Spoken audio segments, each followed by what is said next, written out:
Hola, my beautiful humans. This is Jasmine Castillo, and I bring stories and cases from the people of color community, bringing awareness of murdered and missing Indigenous women, girls, two spirits, the LGBTQ community, Asian American, Pacific Islander, Black Indigenous people of color. These are their stories. So, welcome to Hands Off, my podcast.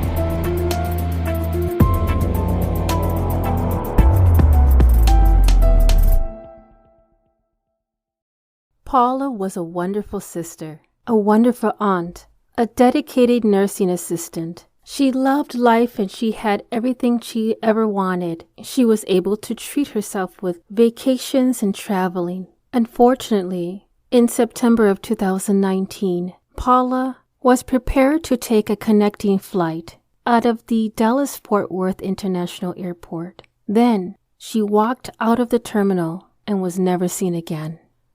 This is the story of Paula Del Mundo.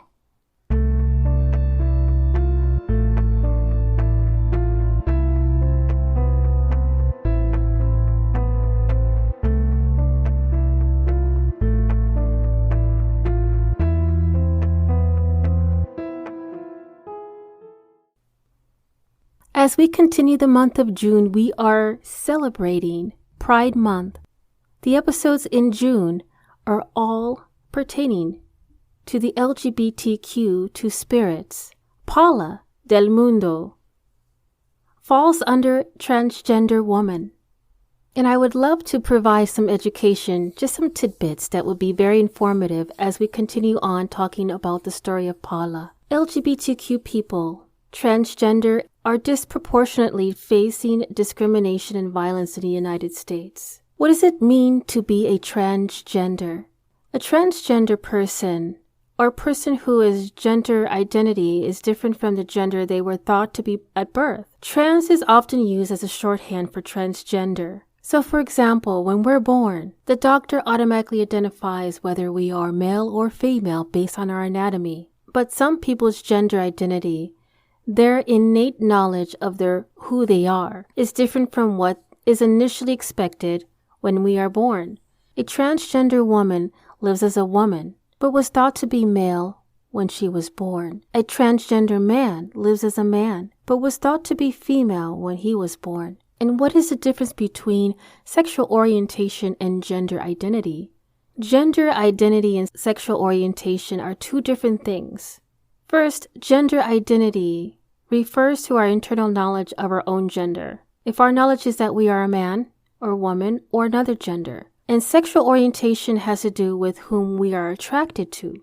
For example, a transgender man may be primarily attracted to other men and might primarily attracted to women or have any other sexual orientation. And so why am I hitting on this subject? Why is transgender equality important? Transgender people should be treated with the same dignity and respect as anyone else, to be able to live and to be respected according to their gender identity. A lot of transgender people are facing serious discrimination and the mistreatment at school, communities, work, families.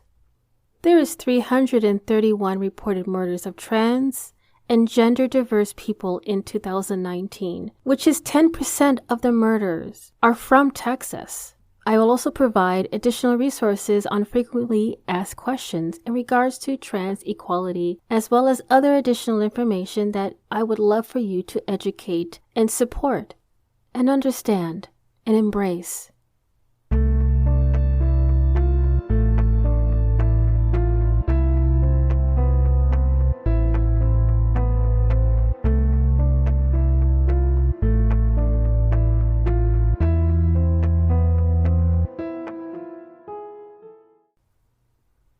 Just for a forewarning, I will do the best that I can to replace all the incorrect information of misgendering and mislabeling and providing dead names for Paula. In some articles and resources, they identify her with her dead name or mislabeling her as a male gender. Paula Del Mundo was the 9th in a family of 12 children and the youngest child. Paula opened up about her conflicted sexuality sometime in high school. After graduating from San Sebastian College, she confessed to her sister Yolanda her desire to undergo breast augmentation and then travel to Japan to work as an entertainer. When I looked at the pictures of her in her transition, photos I believe were taken in Japan, she is absolutely beautiful. Yolanda stated, quote, I asked her, are you serious about that surgery because there is no turning back? And she replied to me, I am very sure of it, ate, unquote. When Leonor left Manila in 1980 after marrying a U.S. citizen, on the day that Leonor was bidding goodbye to everyone, Leonor realized that Paula was nowhere to be found. She found her in her room, alone and crying. Paula told her, quote, Ate Lynn, please don't forget to sponsor me to come to America, end quote. She made a vow to petition all her siblings to join her in her new home. She made true to her promise. And Paula was the first to be petitioned. At the age of 48, Paula came to America and stayed with Lynn in California for 7 years. Lynn always sponsored Paula's nursing assistant studies and was immediately hired as a caregiver because she finished at the top of her class. Paula's fluency in Nippongo was an asset she used in conversing with senior Japanese wives who hardly could speak English. Knowing that Paula had her passion with her family, her life, and her job, I'd like to share a little bit of background on Paula's family. The Del Mundo family is scattered across Manila, New York, California, Florida, and if you actually go onto Paula's Facebook page, you will see pictures of her visits with her sister Susan, Leonor, Lilia, and Lolita. Paula was born June 6, 1960, in the Philippines. Paula moved to the United States when she was 48 years old and later became a naturalized U.S. citizen during her first several years in the U.S. She lived with her sister in California, but at the time of her disappearance, she had been living in Tampa, where she had 2 other sisters living in the area, and was working as a nursing assistant. She was known to be a hard-working, caring, incredibly generous. For example, her sister Lolita also worked at the same veterans hospital, but yet on the opposite shift. So when Paula was done with her shift, she would bring in home-cooked meals for her sister. Not only was she a fantastic sister, she was a model employee. She loved her family. She loves her family and her job. She also loved traveling and often treated herself to vacations abroad. In fact, in 2018, Paula enjoyed 2 trips to the Dominican Republic. She was such a warm, caring person who loves traveling, spending time with her family, and being an avid traveler. She planned everything, how she was going to get there, how she was going to stay, what she was going to eat, even the outfits that she was going to wear. So coordinated, way better than what I can do. And this is what boggles my mind, as well as the family, is that with all of this being said, she had no plan or intention of going away from this long period of time. Family also added that she had recently been dealing with a rotator cuff surgery, and it impacted her ability to work as a nurse in the Tampa area right around the time that she took this vacation.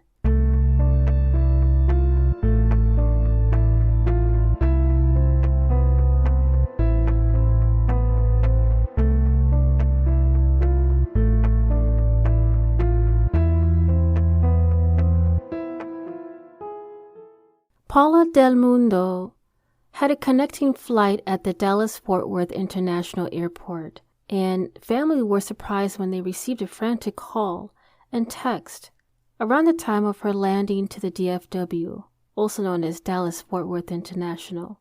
Paula called her sister-in-law, saying that she could not find her terminal, and later texted her sister Lolita, saying that she no longer wanted to go to Mexico. She wanted her sister to purchase a return ticket to get her home immediately. Lolita said that Paula sounded depressed and confused, in short, almost like disorientated, and possibly that her medication from the recent surgery might have affected her ability to focus and to reason, and to get confused easily, especially in the Dallas-Fort Worth International Airport. I do live in Texas, and I have taken the DFW International Airport a few times, as well as being a Lyft and Uber driver. It is crazy and busy and one of the largest airports in the state. So the DFW has a total area of 17 acres, making it the largest airport in Texas and the second largest in the United States. It is the third busiest airport in the world by aircraft movements, the ninth busiest airport in the world by passenger traffic, and of course the 10th busiest international gateway in the United States and the second busiest in Texas. So DFW is located in the cities of Irving, Euless, Grapevine, and Coppell.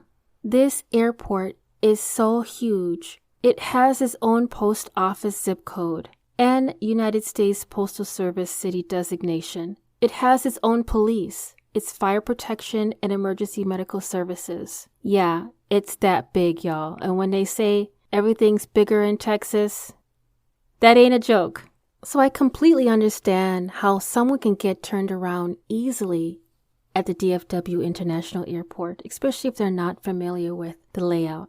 So the pain medication from the recent surgery she had to fix for the rotator cuff injury has been causing her a lot of pain, and it was affecting her ability to do just the bare minimum of focusing and rational decision making. And one of the warning signs that Lolita knew that there was something completely wrong with Paula is that she had requested to come back home after she had scheduled this vacation to Cozumel, Mexico for months. So Lolita arranged a flight home for Paula like she requested. But when she tried calling her later to give her the details on the flight, Paula did not answer, and at some point her phone had died, and Paula then tried the airport page. However, that, too, she did not answer. Paula never boarded her flight to Mexico, nor did she make it to Mexico or any other way. At the very least, never checked into that hotel, and she never boarded the flight. Yolanda, Paula's sister, said, quote, "And the thought that she was lost in Texas than in any other state was already terrifying for us to take. She was supposed to be only passing through in transit. DFW Airport was only her jump-off point to Mexico." End quote. So based on a few articles I tried to gather, it looks as if Paula Del Mundo was currently at Dallas-Fort Worth International Airport around 3 p.m. the afternoon, September 14th, 2019. So by 10:30 p.m., according to information sent to the Dallas Voice by Yolanda Del Mundo, there was a video footage from camera at the airport that did offer some clues. The video showed that Pauline left Terminal C around 10:30 p.m., walking up to the International Parkway away from the airport and toward the South Service Road. Like I mentioned, the DFW International Airport is huge, and to try to walk around outside of the airport on its grounds, there is not much of a safe areas to walk. So I can visualize her walking 2.5 miles up this International Parkway away from the airport and then toward the South Service Road. The South Service Road has a large amount of construction, and that is pretty much a warehouse area. So between the time of 10:30 p.m. and 1:48 a.m., you don't get to see her at any of the surveillance cameras. There's no CCTVs that had identified where she was between those times. She was then picked on footage at 1:48 a.m. the following day, September 15th, 2019. You can see Paula walking the South Service Road. Coming south, she walked by a valet gate, seen on the footage, going towards a warehouse district. She walks across the street from the warehouse and sits on a curb on the south end of the official warehouse district off the intersection of South 20th Avenue and South Airfield. So now here is Paula sitting on this curb for about 2 hours. So by 3:52 a.m., September 15th, she abruptly stands up, walks away, goes around the corner, heading east. East, right around this area, is the DFW Airport sign. And in the footage, you can see that this sign has obstructed our view to see her. At this time, she was last seen by the Crestron Hotline Delivery Systems. I will identify the actual location in the show notes.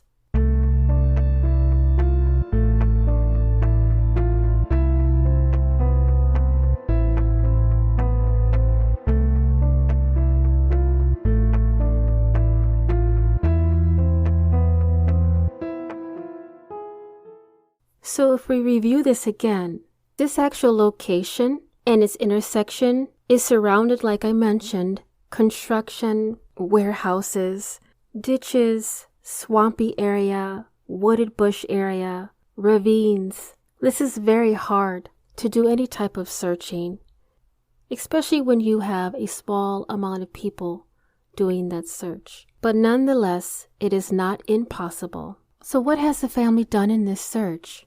Now, as I mentioned earlier, her family did try to get a hold of her regarding her return flight to Tampa, and they couldn't reach her. She never boarded the flight, and now this obviously caused a lot of worry for Paula's family.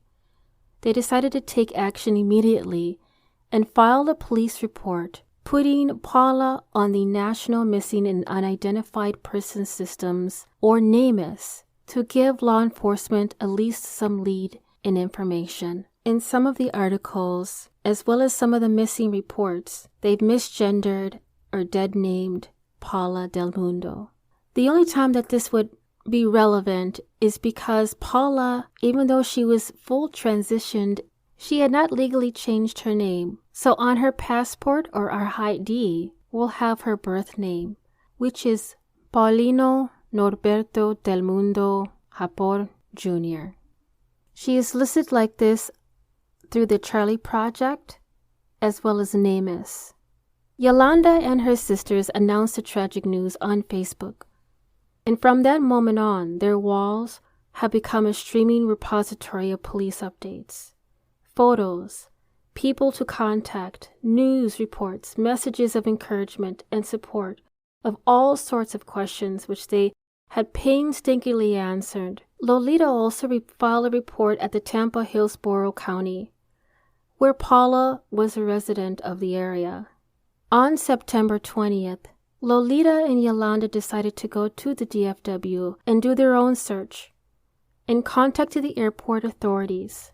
The DFW Airport Public Safety was the first to investigate and confirm that the last clothing worn by Paula was on footage.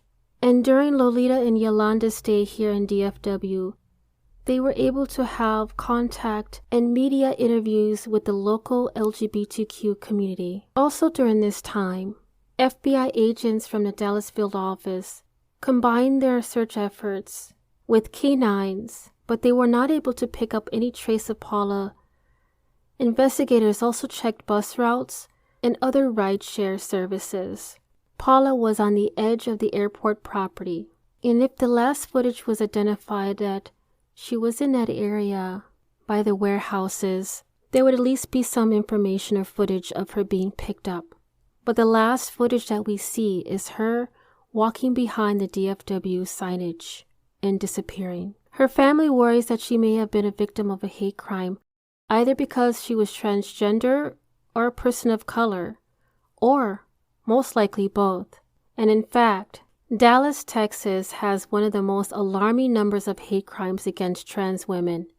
Specifically, there was a shooting that actually took place just days after Paula went missing, and 8 other murders of trans women. However, due to the rising cases of the COVID-19 in Texas during the time of their search, their trip was actually canceled. The family hired a private investigator to continue their search. As months went by, there was no progress, and the family decided to call it off. Later, they found out that they were being scammed and demanded to have their money back from this fraudulent investigation services. Whoever that is a piece of shit. In my opinion, they should take a long walk off a short pier for doing this towards a family of grieving, a family of looking for their lost loved one. Unbelievable. Fortunately, there was a turn up for the better. A non-profit volunteering organization called the Community United Effort Center for Missing Persons, also known as Q, began their intensive search on July 25th to the 26th of 2020. Funds were donated for the search, and it assigned a 12-man search team. They used various search gadgets and had canine dogs, motorized boats, and drones. The youngest sister, Lolita, was able to fly out to Texas and meet the group. However, there was no traces or remains found. The search was to continue as a follow-up scheduled for October of 2020.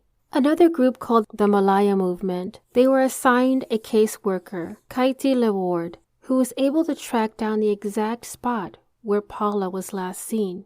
The Malaya Movement, which is a human rights activist group in Texas, with the help of a Phil M. Sarah Jalandun, who helped provide memorial landmarks with plastic flowers and a laminated missing person poster where Paula was last spotted by an airport surveillance camera. From a recent Google Maps view of February of 2022, you can still see the memorial around the pole where Paula was last seen.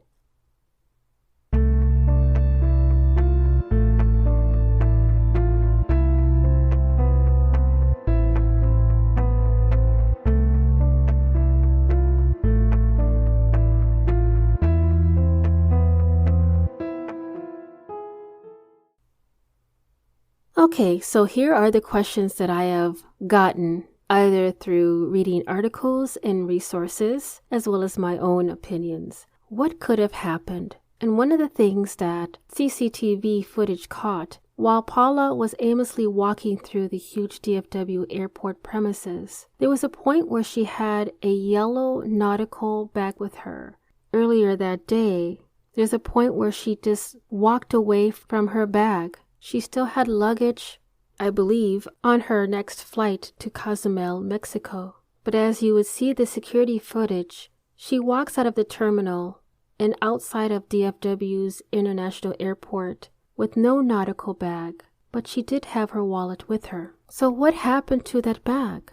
In 2019, I know for sure that the TSA and security was pretty tight, specifically for leaving unattended bags in one of the largest international airports. So where is it? No one was able to find it, which is a little strange to me. Another question is, maybe she just walked away on her own accord. What if Paula wanted to take some time away from her stressful life, knowing that she just got done with a rotator cuff surgery? She's taking pain medication. She was extremely concerned about her employment status because of the injury, because of the surgery, that she might not be able to bounce back. Maybe she just wanted to walk away from it all. And during this time, Paula's family is completely puzzled and disturbed by their sister's disappearance. And one of the things that really boggles my mind is a family of a missing person. The first thing that they would do, amongst everything else, is follow through with contacting hospitals and other facilities, possibly the morgue, which would be extremely hard to do. But it's one of the things that families have to go through, the process of looking for their lost loved one. Maybe she was possibly hospitalized, or is she in a psychiatric facility and a family can't find her because of HIPAA laws. in a stipulation to HIPAA, when it comes to law enforcement or missing persons, family of lost loved ones are not permitted to reach out to hospitals. They would have to go through law enforcement. And there's a list of things that it identifies under specific conditions that is required by law, including court orders, court order warrants, subpoenas, and administrative requests to identify or locate a suspect, a fugitive, a material witness, or a missing person. So I would assume that if law enforcement were reaching out, they would have a better chance of confirming whether or not Paula was hospitalized or in a psychiatric facility. I'm wondering if the family is aware that there is that loophole in the situation, that if them themselves reach out, they will not have the ability whether or not Paula is in any of the hospitals or psychiatric facilities. Another question is, was she taking advantage of? Paula being a transgender woman, she is fully transitioned, so she could not pass as a man. And even though it would be hard to identify her outside of being a woman, possibly a suspect or a person of interest would find any other way through her identification that her name and her gender does not match. And I'm concerned that that might have put her in a very uncomfortable and risky situation. Now, there has been a handful of people who went missing.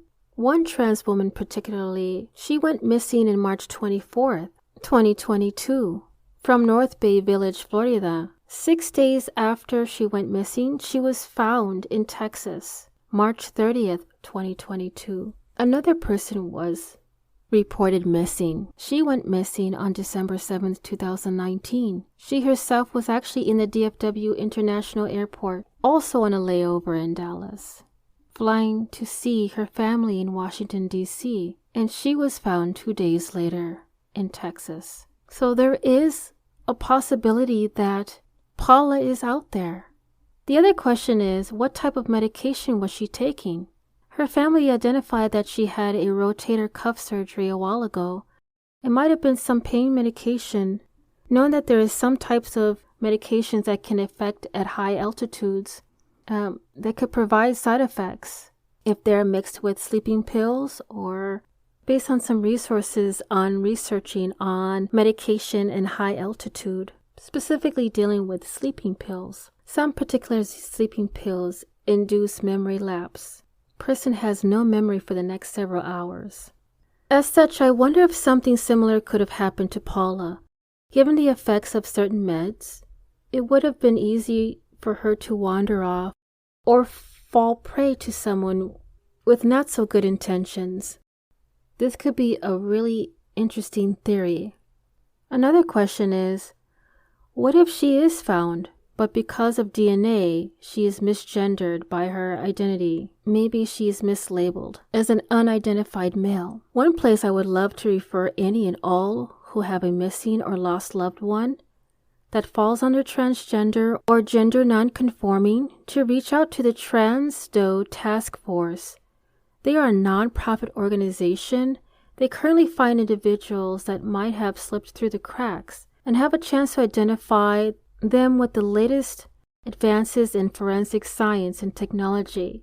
They research cases of the LGBTQ+ missing and murdered persons, and especially focus on identifying individuals who may have been transgender. They also assist law enforcement departments, medical examiners, forensic anthropologists, and forensic genetic genealogists that are there to lead a forensic team that has a database that's called LAMMP, or LAMP, which stands for LGBTQ+ Accountability for Missing and Murdered Persons.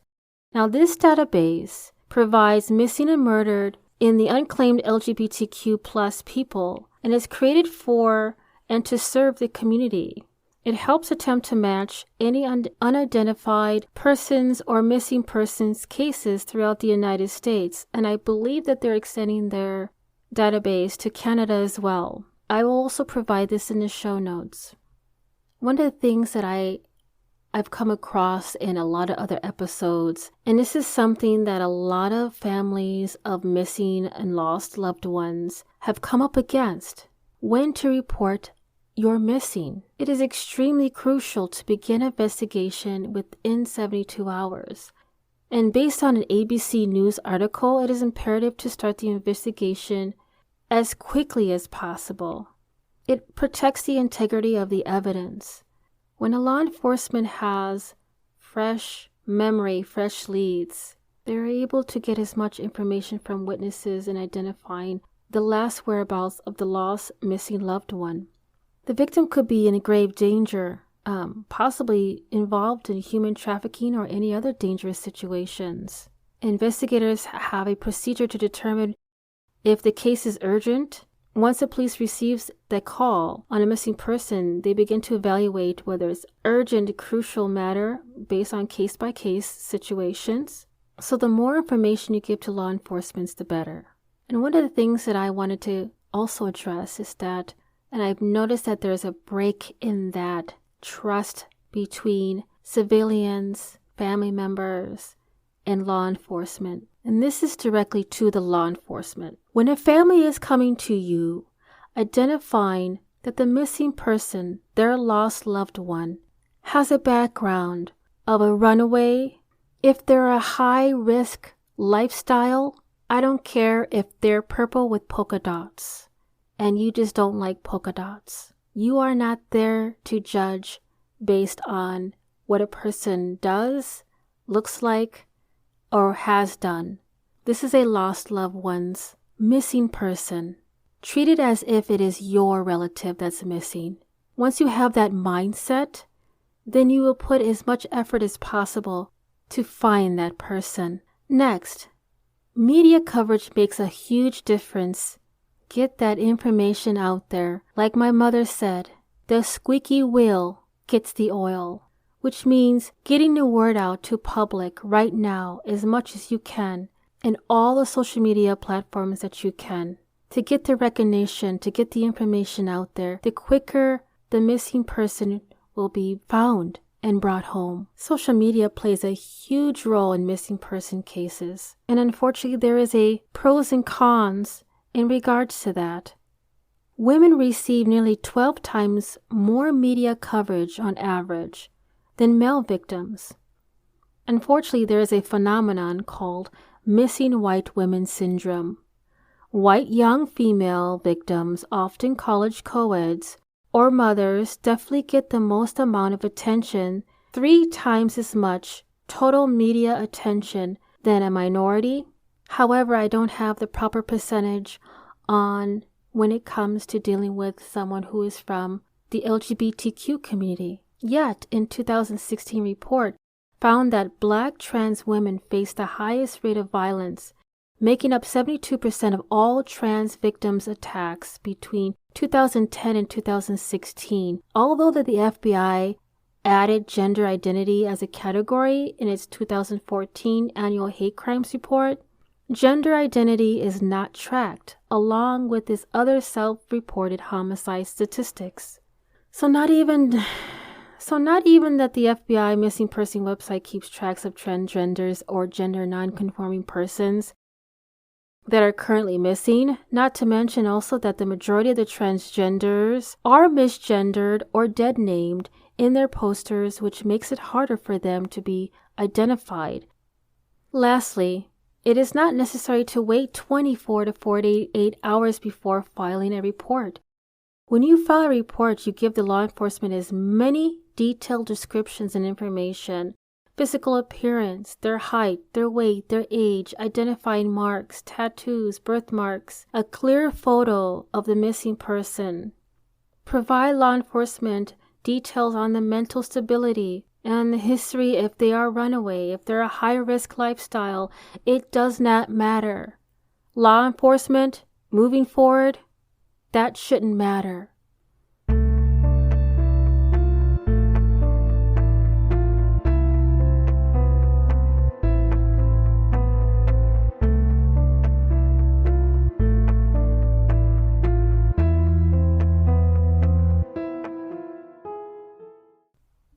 So as a recap, Paula Del Mundo, born June 6, 1960, disappeared Dallas, Texas on September 15, 2019. She was 59 years old. Paula is a transgender woman. She is fully transitioned. She is recovering from a rotator cuff surgery. She is about 5'6", between 120 to 150 pounds, long brown hair and brown eyes. She is last seen wearing a white shirt and lavender-colored pants. She wears reading glasses, has a full set of dentures, and her ears are pierced twice in each ear. She has a tattoo on her right forearm of flowers, a hot dog-shaped birthmark on her side, and has had breast augmentation surgery, which was performed in Japan. She may be listed under her dead name, and also sometimes is listed as Pauline, but the family consistently calls her Paula. She is a naturalized American citizen, and there is no rule-outs listed on her name as profile as of November 15th, 2020. If you see something, say something. Any information may help to bring Paula Del Mundo home. Please contact Dallas-Fort Worth Airport Police Sergeant Carl Ross at 972-973-3533 or the Hillsborough County Sheriff's Office at 813-247-8200. Reference case number 19-671172. Yolanda says they have never lost hope. They never ceased in praying. They pray every day regularly with the Holy Rosary as a family, both in the U.S. and Manila, for your safe return. And they will continue to believe in one day the miracle will be bound to happen. Yolanda stated, quote, "Every cloud has a silver lining. There is always light at the end of the tunnel, and as our family tirelessly pray, whatever the consequences will be, may justice be served for trans femme like Paula, who only wish is to reach her American dream." End quote. All information identified in this episode will be in the show notes. Thank you for listening to Hands Off My Podcast. If you are enjoying the podcast and you'd like to support the mission, I do have a Patreon membership that will help the cause and bring more detail on cases and stories from the people of color community. If you yourself has a lost loved one or a story suggestion, please don't hesitate to contact me at email handsoffmypodcast@gmail.com. And if you are only able to support in another way, please give this podcast a 5-star rating on Apple or Spotify and continue to listen to upcoming episodes every Thursday, wherever you listen to your podcast. Dios te bendiga.